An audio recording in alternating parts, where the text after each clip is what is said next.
Mary Jo Kopechne could have survived for hours inside that sinking car. Divers said she was positioned near an air pocket, hands braced, head tilted up, fighting to breathe. Ted Kennedy said he tried to save her. Then he swam away. Then he waited until morning to call anyone. When he finally sat with her mother, Gwen, in private, she expected an apology. She expected answers. What she got instead haunted her until the day she died. In 1989, she finally revealed what Kennedy told her in those meetings, and it wasn't what anyone imagined.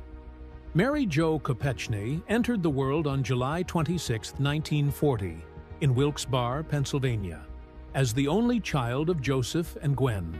Her father sold insurance and her mother stayed home, but the family's story went back much further. Both sides had lived in Luzerne County for more than 250 years, surviving the kind of rough coal town life where mines collapsed often and men rarely grew old. Her grandfathers worked in the Wyoming Valley mines, where accidents were so common that families waited for every whistle, wondering if their husbands or sons would walk back through the door. By the time Mary Jo arrived, the mines were worn out and the town had just gone through a terrible flood. Her parents wanted something better, something safer, something that would let their daughter grow without hearing the constant rumble of coal cars. So they moved to Berkeley Heights, New Jersey, when she was still an infant, and that one choice shifted her life from generations of hard labor toward a path filled with books, ambition, and possibility. Growing up, she lived in a strict Catholic home where schoolwork and faith were taken seriously. She went through parochial schools and graduated from Our Lady of the Valley High School in 1958. Her teachers were Dominican sisters who pushed discipline, kindness, and service, and those lessons shaped her more than she knew at the time. These were the early years of the civil rights movement, and even from a distance, she absorbed the idea that people deserved fairness. Her classmates remembered her as bright and warm, someone who took school seriously but never lost her softness. Those quiet impressions followed her into adulthood, where she would eventually build a reputation as a political worker who combined skill with a gentle, steady heart. When she graduated from Caldwell College for Women in 1962 with a business administration degree, she stepped straight into the world determined to help others. A professional degree like that was rare for women back then, but she treated it like a tool instead of a trophy. She headed to Montgomery, Alabama, at a time when the fight for civil rights was boiling in the streets. She taught typing and shorthand to black students at Montgomery Catholic High School and also worked on the school newspaper. Her time there was short, but it left a deep mark. She saw segregation up close and tried to make a difference through education, believing that strong skills could give people a chance to break free from limits forced on them. Not long after that, she moved to Washington, D.C., to work first for Senator George Smathers and later for Senator Robert F. Kennedy. By her mid-20s, she was rising fast, building a career that blended her compassion with her talent. Her inspiration came straight from John F. Kennedy's 1961 inaugural address, where he called on Americans to give rather than take. Those words settled into her mind and pushed her to make bold decisions. When she left for Montgomery after college, she walked right into an environment where violence, racism, and tension sat everywhere. She joined the Mission of St. Jude, a Catholic institution that cared for black and white residents when most places were strictly divided. The mission ran medical programs, education efforts, and food services, and it stood in the center of the civil rights movement. Marches passed through the city. Harassment was common, yet she stayed, working long days to help families who had nowhere else to turn. That choice said everything about her. She believed service mattered even when the world around her felt dangerous. At the Mission of St. Jude, she spent her days teaching, organizing volunteers, and stepping into any role that needed filling.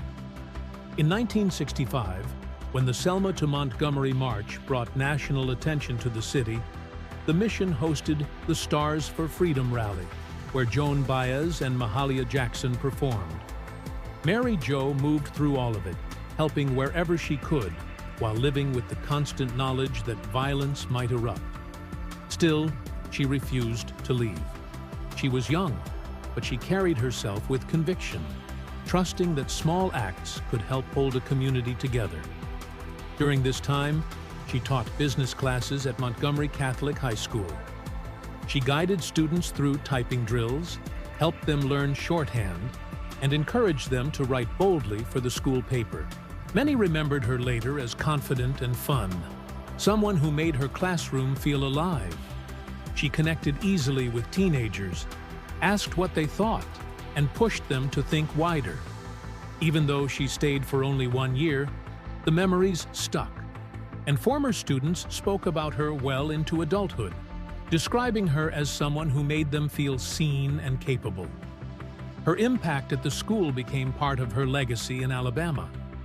Students talked about how she carried herself with quiet confidence, how she encouraged them not only to learn, but to stand for something.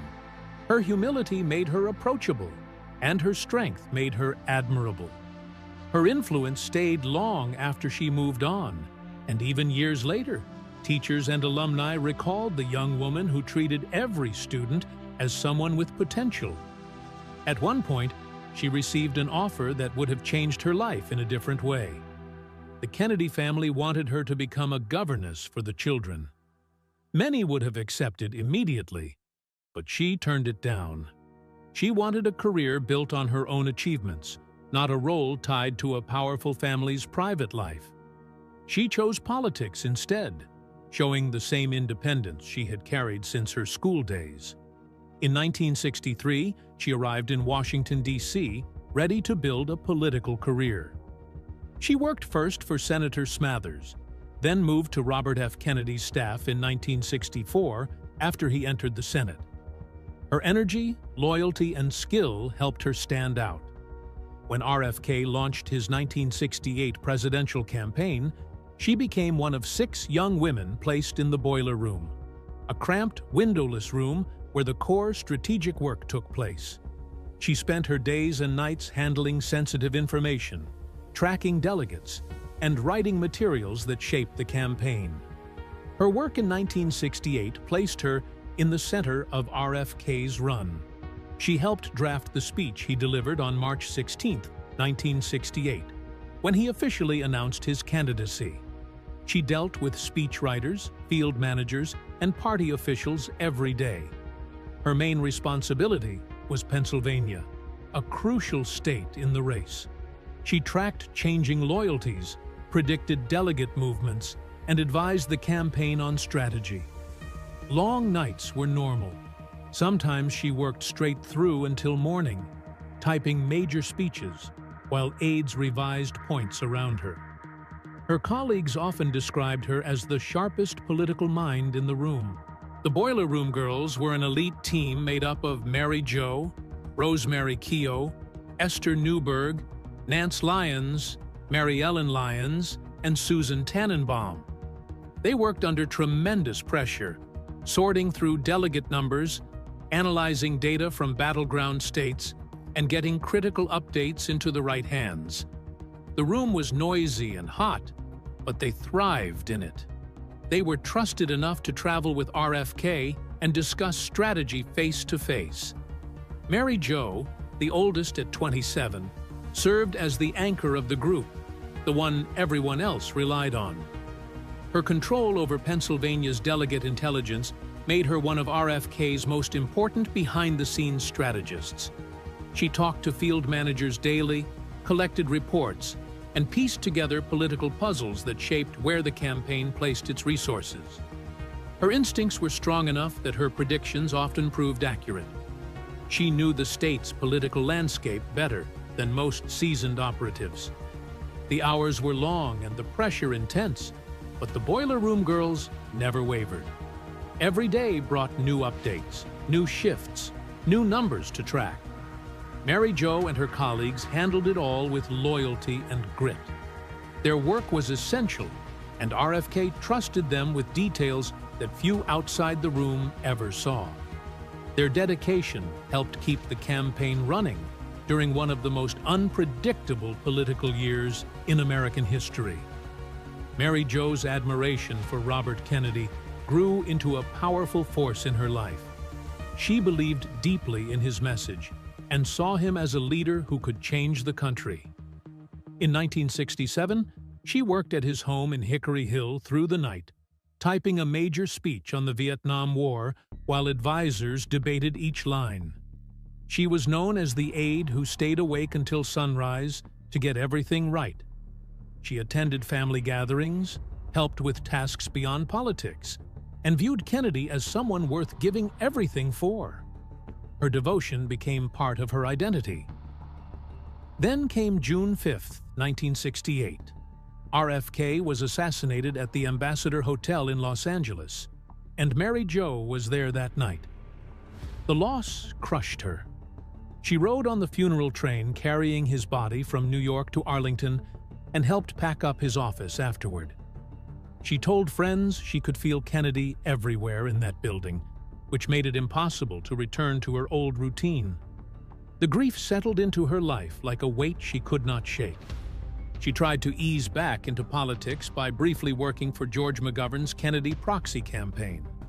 But the memories were too strong. Eventually, she stepped away, taking time to travel and recover. Her father later said politics had been her life, and losing RFK broke something inside her that never fully healed. Later in 1968, she joined Matt Reese Associates, a pioneering political consulting firm. They assigned her to Colorado to recruit volunteers for Governor Stephen McNichols's Senate campaign against Peter Dominick.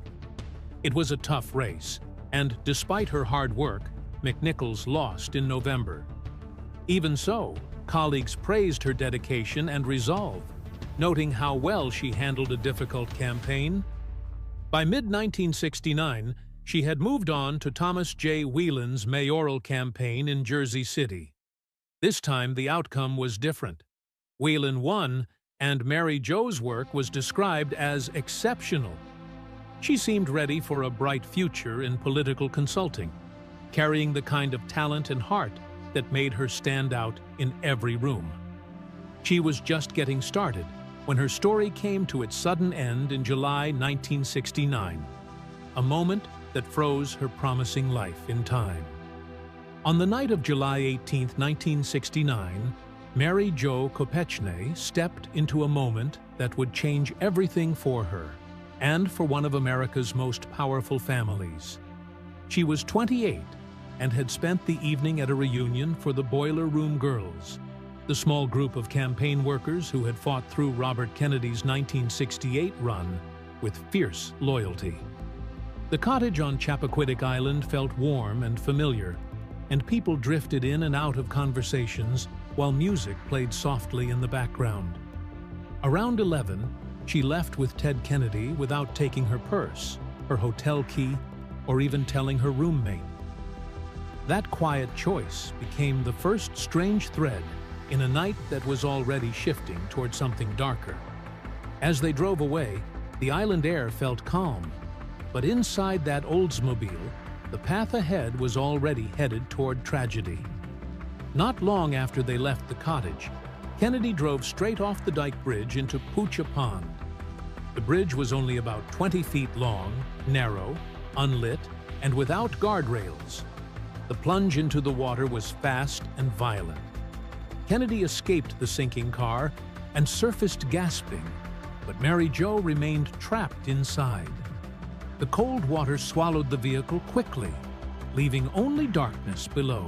Kennedy later claimed the crash happened around 11:15 p.m., but that version would begin to crack when witnesses and evidence pointed in a different direction. The silence that followed the crash stretched into hours that would leave deep scars on families, investigators, and the public. The timeline soon twisted even further.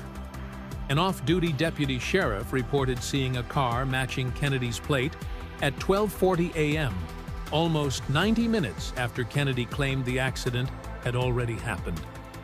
That strange detail never found a clear answer. It hung in the air like a shadow, raising questions that refused to fade. Each minute in that gap mattered, especially because Mary Jo was still inside the car, alone in the dark. Kennedy said he was in shock, confused, and not thinking clearly. Yet the roads he walked, the houses he passed, and the choices he made all pulled him farther away from the one person who needed him most. Hours later, at 8:45 a.m. on July 19th, diver John Farrar found Mary Jo's body in a position that froze investigators in their tracks. Her hands were braced against the back seat, her head tilted upward, and her body held in the exact place an air pocket would have formed. That detail hinted at something heartbreaking. She might have survived for some time, fighting to breathe as the water rose. There was no sign of struggle against another person, but there was clear evidence of a struggle for life itself. The discovery stayed with Farrar forever, and the image of her final moments became one of the most painful parts of the case. Kennedy later said he dove again and again trying to reach her. He said he shouted her name, swam down 7 or 8 times, and fought until he was exhausted. The water was dark and cold. Each attempt ended with him coming up gasping. After nearly 20 minutes of attempts, he walked back toward the cottage. He passed houses with lights on, passed chances to call for help, and did not take any of them. He said he was lost in fear and panic. Those emotions might have been real, but the consequences of his choices were even more real. Every minute mattered, and the minutes kept slipping away. At the cottage, Kennedy told only his cousin Joe Gargan and friend Paul Markham. They rushed back to the bridge and tried their own rescue attempts, diving repeatedly into the deep water. But they failed. Still, no one called the police. When Kennedy spoke about that night, he listed the emotions that overwhelmed him: grief, confusion, exhaustion, shock. Those feelings cannot erase what happened. They only show how tangled he became inside his own mind, while Mary Jo remained trapped in the dark. Then came a moment that stunned even the men closest to him. Kennedy suggested they create a story that shifted responsibility away from him. One version had Mary Jo driving alone. Another suggested Gargan could be named as the driver. Gargan refused immediately. He later described Kennedy as frantic, crying, and desperate to escape what he feared would destroy him. That conversation became one of the most controversial pieces of the entire case. It revealed a man cornered by his own fear and willing to bend the truth to escape it. After that argument, Kennedy suddenly jumped into the channel and swam about 500 feet back to Edgartown. The water was cold and black, and he nearly drowned on the way. When he reached the other side, he walked to his hotel, changed clothes, and acted calm when he ran into guests in the hallway. People remembered seeing him smiling, as if nothing had happened. The contrast between his calm surface and the chaos inside him only deepened the public's disbelief. The next morning, he talked casually with more hotel guests. Meanwhile, Mary Jo's car sat underwater with her still inside. Kennedy made several calls to political allies that morning, asking for guidance. He did not call the police. When the accident was finally reported at 9:50 a.m., the car had already been discovered by a teenager. By then, Mary Jo's body was no longer a mystery. Her loss had become a tragedy that could not be hidden. When divers lifted the car, something eerie emerged. Parts of the roof and trunk were dry. Even after hours underwater, those surfaces were untouched by the pond. It meant a clear air pocket had formed, a space where someone trapped could breathe for a while. Farrar explained that when he found Mary Jo, Her posture matched someone seeking that last bit of air. She had been alive long enough to brace herself, hold herself up, and try to keep breathing. Her final moments, spent in that shrinking bubble of air, painted a picture far more tragic than anyone wanted to imagine. Farrar later said she could have lived for at least 30 minutes, possibly even 3 or 4 hours, depending on how slowly the water filled the car. That belief shattered the idea that she died instantly. It also added crushing weight to the fact that no help came during those long hours. Farrar said he could have pulled her out within 25 minutes if someone had called him. That statement echoed through every investigation afterward. The cause of death became another point of conflict. Some forensic reports said drowning. Others, including Farrar's interpretation, said suffocation. If she died from lack of air inside the pocket, it meant she lasted until the air thinned to nothing. If she drowned, it meant water filled her lungs as she fought to stay above it. Both possibilities were painful. Both left families and investigators wondering why no one acted sooner. Judge Boyle later concluded that Mary Jo probably died sometime between 11:30 p.m. and 1 a.m. That window meant she could have been alive for more than an hour after the crash, hoping for help that never came. Boyle did not settle the debate between drowning and suffocation. He left that question open. The uncertainty made the tragedy feel even sharper because it allowed room for the possibility that she was conscious, scared, and waiting. Mary Jo Kopechne's funeral came quickly, almost before her community had time to understand what had happened. It was held on July 22, 1969, inside St. Vincent de Paul Roman Catholic Church in Plymouth, Pennsylvania. And by the time the service began, the crowd outside had already grown into a restless sea of people. They were drawn there by shock, grief, and the hope of catching a glimpse of Senator Ted Kennedy, who walked in with his wife Joan beside him. The church doors stayed open for a moment longer than usual, enough for people to push forward, enough for reporters to aim their cameras, and enough for the sadness of the moment to mix with curiosity and tension. Mary Jo was only 28, a young woman who had worked on Robert F. Kennedy's campaign and dreamed of a future in public service. Her family buried her on the side of Larksville Mountain in a fifth-generation plot, a place meant for quiet rest. But the story surrounding her death refused to stay quiet. It spread fast, turning her funeral into something much heavier than a farewell, something tied forever to a scandal the nation could not stop talking about. When Kennedy arrived at the funeral, something else caught everyone's eye. He stepped out wearing a thick neck brace, stiff and dramatic, and it drew attention as quickly as the cameras could turn. People whispered about it immediately. Reporters circled. Critics claimed he was trying to look injured, trying to look shaken, trying to win sympathy when he had not earned any. There was no medical record that proved he needed the brace, and some people said he didn't wear it before or after that moment. The image of him walking with the brace, shoulders drooping, face pale, appeared on televisions across the country. Instead of calming suspicions, it only made them grow. People wondered if the brace was a prop, and the doubt settled in like a shadow that followed him for the rest of his life. The legal outcome did not ease the tension either. On July 25, 1969, Kennedy stood in court and pleaded guilty to leaving the scene of an accident. The judge gave him a 2-month jail sentence, then suspended it. Not a single day behind bars. The public reaction was immediate and fierce. Many believed that anyone without the Kennedy name would have faced a punishment far heavier. The anger spread through newspapers, living rooms, and political circles, and people kept asking the same question.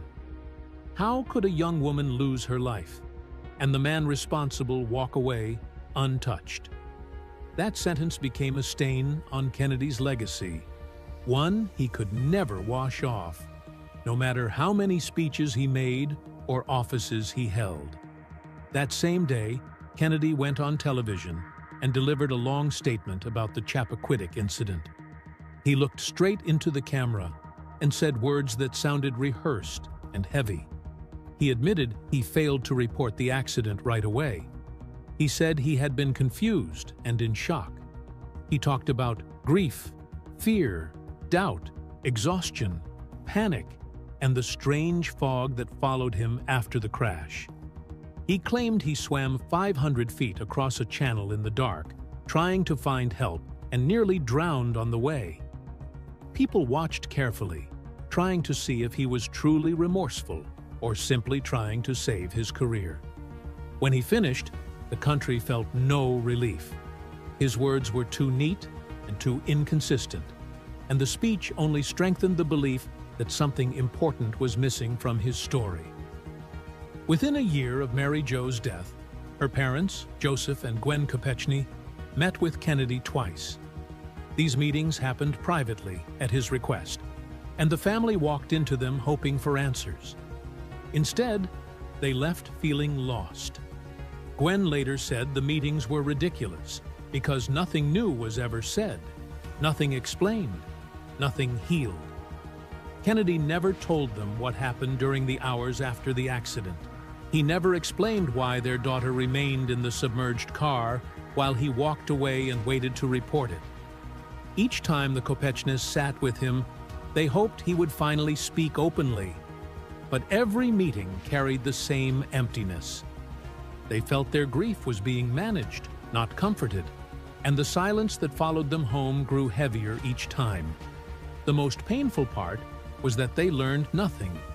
Gwen said later that they did not get even one answer about the night of July 18, 1969. They did not find out how long Mary Jo survived inside the car. They did not hear a word about what Kennedy did in those missing hours. They did not receive any explanation about why their daughter was left alone underwater while the senator went back to his hotel. The silence was almost cruel. It stretched through the months, then through the years, until it became clear that they would never be told the truth. Even more painful was the fact that Kennedy never apologized.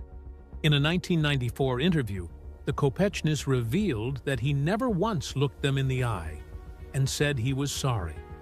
Letters came from other members of the Kennedy family, but the senator himself remained quiet. Gwen waited for years, hoping he might offer even one simple acknowledgement of responsibility, but nothing came. That silence hardened into something permanent, something that shaped how the Kopechnes remembered him.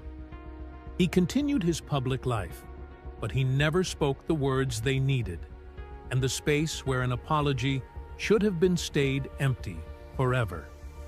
In 1989, Gwen spoke publicly about it. Her voice trembled as she said she wanted him to tell her what happened. She pleaded for any detail that might lift the weight pressing on her heart. She said she carried the burden of not knowing, and she believed Kennedy could ease it if he chose to. But he never did. Her plea hung in the air, unanswered. She waited for a long time. Nothing changed. The silence she received was the same silence she had carried since the day her daughter died. The family did receive a settlement, but it came from the insurance company, not from Kennedy himself. The amount was $140,923, determined by actuaries calculating Mary Jo's potential lifetime earnings. It was a number printed on paper, a cold sum that tried to define the worth of a young woman's entire life. Their lawyer, Joseph F. Flanagan, confirmed that Kennedy did not pay any of it personally. The money did nothing for their hearts, and the transaction felt mechanical and detached. It only reminded them how easily a life could be reduced to a number. Years later, Gwen's anger sharpened. She spoke about the other women who were at the party that night, saying they all stayed silent. She believed there was a cover-up and that people had been paid to stay quiet. She thought the investigation was influenced by the Kennedys and that the hearings and inquest were carried out with a predetermined goal. She said the women present should have explained something, anything, but instead they stayed silent.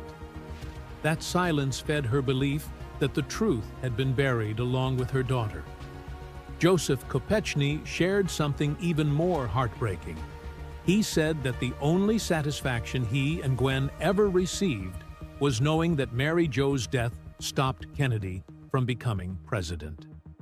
Kennedy's political rise collapsed after Chappaquiddick. He never managed to escape the shadow of the incident.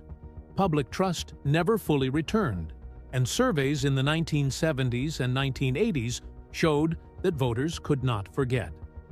Joseph said Kennedy cared more about himself than about Mary Jo, and that every meeting they had with him felt hollow.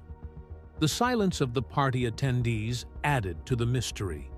Almost every person at the gathering avoided speaking about the night for decades. The women who were there were described as quiet and withdrawn, while the men insisted they had nothing more to say. Journalists tried asking questions over the years, but interviews were refused and stories stayed vague. Their unwillingness to speak pushed people to believe they were pressured or paid, or simply too frightened to reopen the wound. The truth stayed locked away, and no one who was there ever broke that silence. Then new information surfaced. In 2025, secret tapes recorded by journalist Leo Damour in 1988 came to light. They were found in a briefcase hidden under a bed belonging to one of his attorneys. These tapes included interviews with Joe Gargan, Kennedy's cousin. On them, Gargan admitted that Kennedy asked him to lie about who was driving the car. Damour had long believed he was being watched and threatened during his investigation, and the tapes confirmed some of the darkest suspicions. They suggested a coordinated effort to hide the truth, guided by political power and influence. The Kopechnes never saw these tapes. They died years before they surfaced. Joseph passed away in 2003, and Gwen followed in 2007. They left this world without the answers they deserved.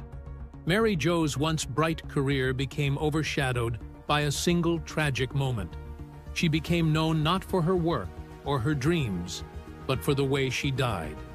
Her family lived with a wound that never closed, and the silence that surrounded her death lingered long after everyone involved was gone, leaving behind a painful reminder of how truth can be lost when power stands in the way.